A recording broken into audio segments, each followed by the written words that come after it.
আজকে আমাদের রেসিপি দই পটল। তার জন্য আমরা এখানে 500 গ্রাম পটল নিয়েছি।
আমি এখানে মাঝারি সাইজের 2টো টমেটো ব্যবহার করেছি। বড় হলে আপনারা একটা টমেটো ব্যবহার করতে পারেন।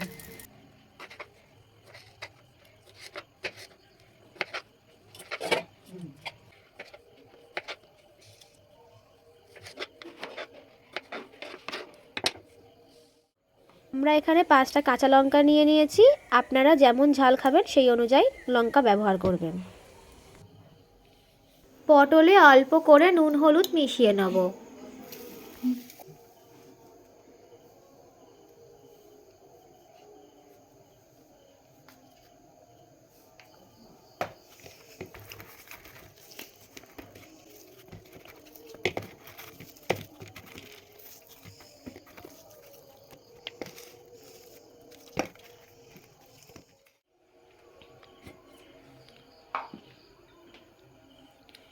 মশলাগুলোকে এক এক করে বেটে নেব। কাজু, চালমগজ, পোস্ত,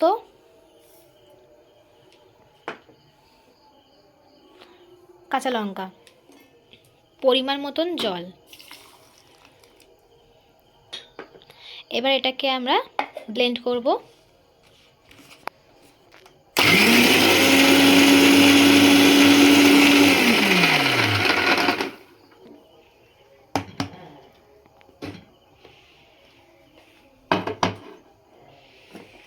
মশলাটা আমাদের বাটা হয়ে গিয়েছে। বাটা গরম হয়ে গিয়েছে। এবার কড়াতে অল্প পরিমাণে সাদা তেল দিয়ে দেবো পটলটাকে ভাজার জন্য। এবার আমরা তেলে পটলগুলো দিয়ে দেবো।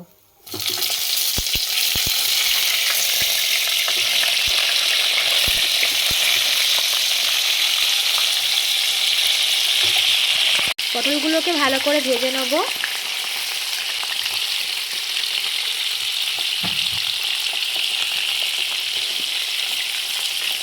দেখুন পটলগুলো আস্তে আস্তে লালচে হচ্ছে।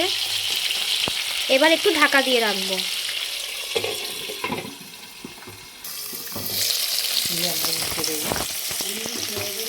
পটলটাকে এবার উল্টে দেবো। দেখুন এক পাশ লাল হয়ে গিয়েছে।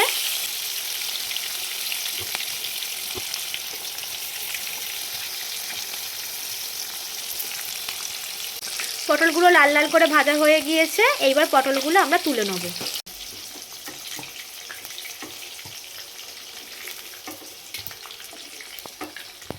পটলগুলো লাল লাল করে ভাজা হয়ে গিয়েছে। দেখুন বাকি যে টুকনি তেল আছে সেইটাতে তেজপাতা ফোড়ন দিলাম, শুকনো লঙ্কা ফোড়ন দিয়ে দিলাম, গরম মশলা দিলাম। এখানে এলাচ, লবঙ্গ আর দারচিনি নেওয়া হয়েছে। গোটা জিরে ফোড়ন দেওয়া হলো। এবার কড়াতে কাঁচা লঙ্কা দিয়ে দেবো।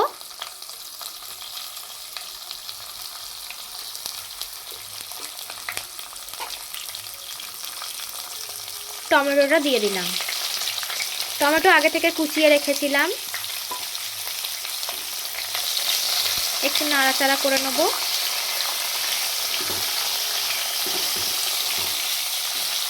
টমেটোটা সিদ্ধ হওয়ার জন্য একটু নুন দেব।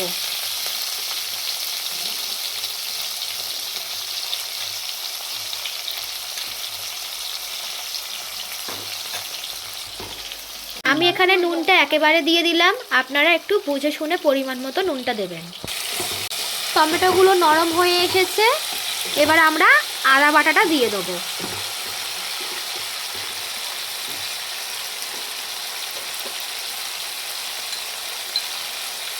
আমি এখানে 1 চামচ আদা বাটা দিয়েছি।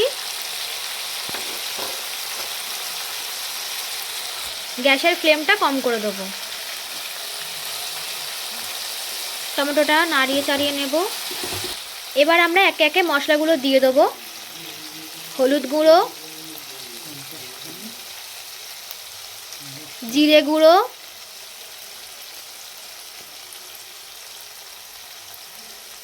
ধনিয়া গুঁড়ো,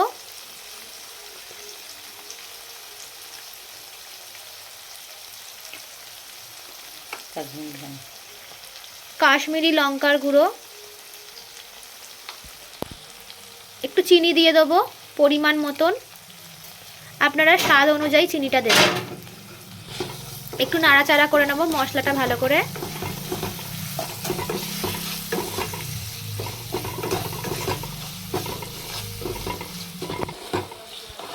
এবার কাজু, পোস্ত আর চালমগজ দিয়ে যে পেস্টটা করিয়ে রেখেছিলাম সেটা দিয়ে দেবো। ভালো করে নেড়ে চেড়ে নেব। মশলাটা থেকে তেল ছাড়া অবধি একটু কষিয়ে নেব। মশলাটা ভালো করে কষালে তাহলে তরকারিটা খুব সুন্দর স্বাদ আসে। দেখুন মশলা থেকে তেলটা ছেড়ে দিয়েছে। এবার আমরা ফেটানো দইটা দিয়ে দেবো। দইটা আগে থেকে ফেটিয়ে রেখেছিলাম, দিয়ে দিলাম। ভালো করে নাড়িয়ে চাড়িয়ে নেব।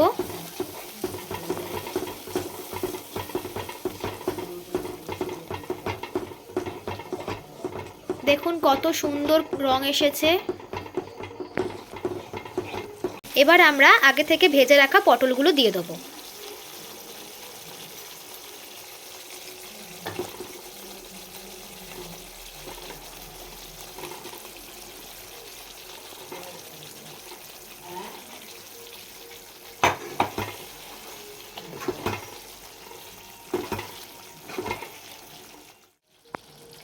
পটলগুলো দিয়ে একটু নাড়িয়ে নিয়েছি। এবার কিছুক্ষণ ঢাকা দিয়ে রাখবো।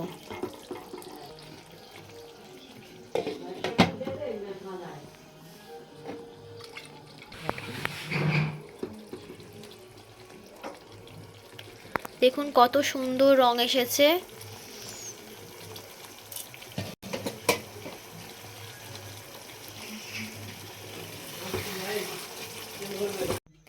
এবার মশলা ধোয়া জলটা দিয়ে দিলাম। গ্যাসের ফ্লেমটা এবার একটু কমিয়ে তরকারিটা ঢাকা দিয়ে দেবো। তরকারিটা একটু ফুটতে দেবো। ঢাকনাটা খুলে দেখব পটলটা সিদ্ধ হয়েছে কিনা।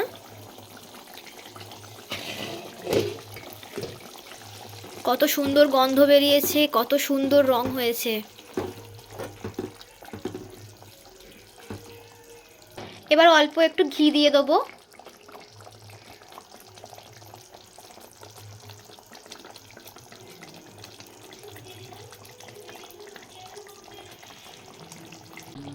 আমরা এখানে সামান্য গরম মশলা দিয়ে দেবো। আমাদের রান্না হয়ে গিয়েছে এখানে দই পটল। আপনারা বাড়িতে এই রেসিপিটা ট্রাই করবেন এবং জানাবেন যে কেমন হয়েছে। এবার আমরা তরকারিটাকে নামিয়ে নেব।